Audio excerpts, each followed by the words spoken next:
A very big and common misunderstanding is Jesus' words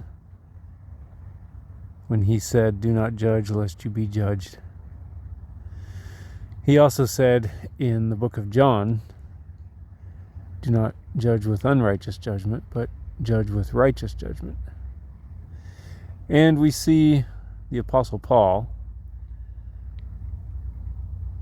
telling us that he hopes that we are all able to admonish each other at the end of one of his epistles.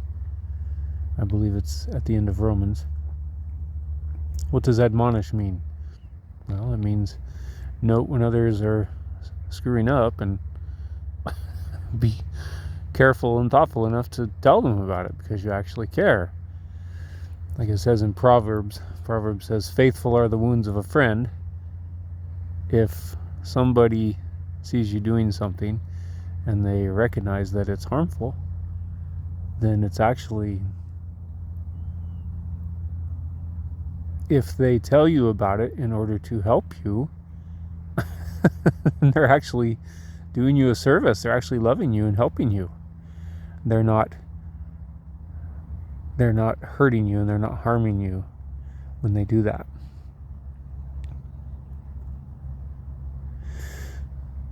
There's examples of this in the Bible. Paul had to do it to Peter, right? At the end of the book of Galatians. Peter was being a bonehead and Paul called him on it. What was Peter's response? We don't know, but probably he said, "Oh yeah, good point, Paul." Right? And that ability, the ability to just go, "Oh yeah, I was blowing it. Thanks, you're right." And to change is one of the most helpful things in life. Why? Because we're all going to make mistakes. We're all going to do things wrong. Right? It's just a fact. It's just a part of being human. So the fact that we have been given the ability to say, geez, my bad. Right? And to acknowledge it and go, "Oh, yeah, you're right. Okay, sorry. I'm going to not do that anymore, or at least try. At least try not to do it anymore."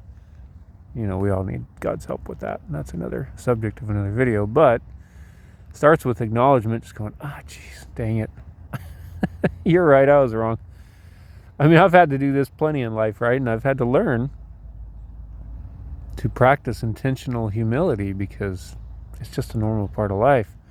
What does that mean? It means when people confront me on things, which happens all the time. It happens in person. It happens on my videos. It happens, between family members and friends.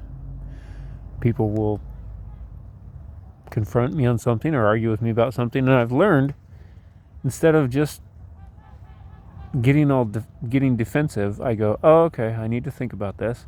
Is this something that I'm actually doing wrong, and is it something that I need to change?" Right?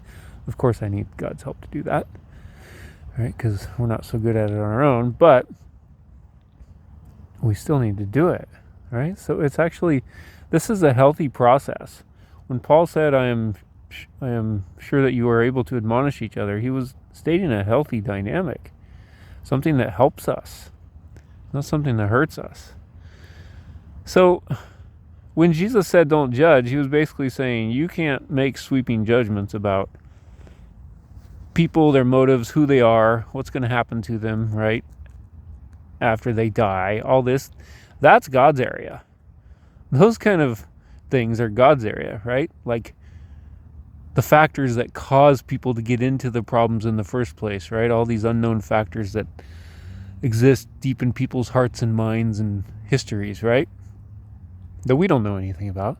God knows all that, so he's the ultimate judge. But that's different, right? We don't do that. But that's different than just noting where a friend or a brother is doing something wrong and going, "Hey," right? And they don't see it, right?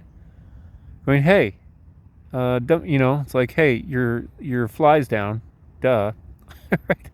Or you got some food in your beard, right? It's like, it's the same thing, right?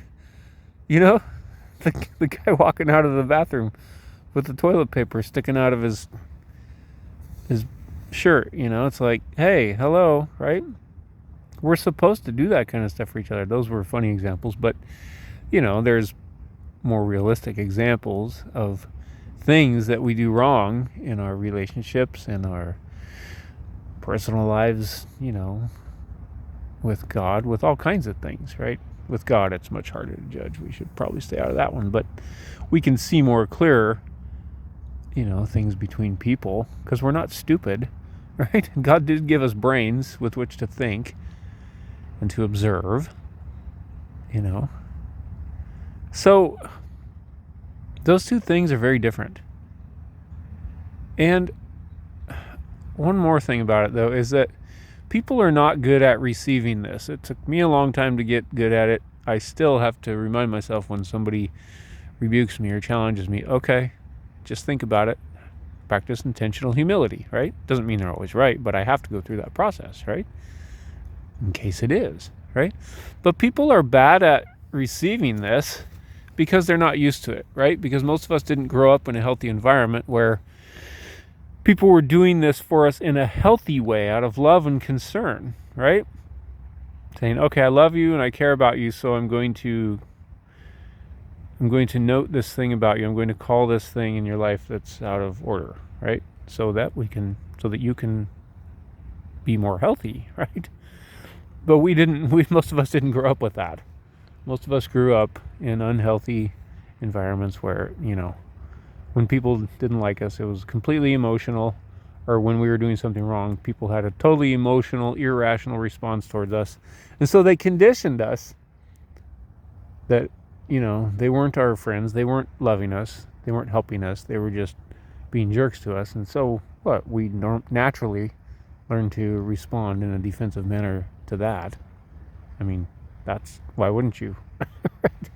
Because people need to learn to give these rebukes in love, because we care about people. But those of us who receive the rebukes need to understand that, the people who are rebuking are not doing that always. They're not acting in that same way that we are so used to, right? That unhealthy way. Sometimes they're just saying it because they care, right? And so we need to respond like, hey, okay, this person cares about me. He's noting something I'm doing wrong. It's going to help me to change it, right? And then you think about this with God. I mean, of course, God does this with us. It says in both Proverbs and in Hebrews that God disciplines his sons, his daughters. And any son or daughter that doesn't receive discipline from God as an illegitimate child is what the writer of Hebrews said. It's pretty harsh, but I think you get the point. He's just making the point that God will do this for us. God corrects us when we need it, out of love. Right? So we need to get used to that in our lives. I need to get used to it in my life. I am getting used to it.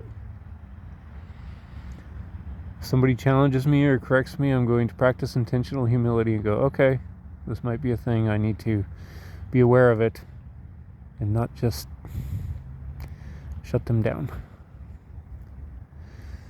Thank you and have a nice day.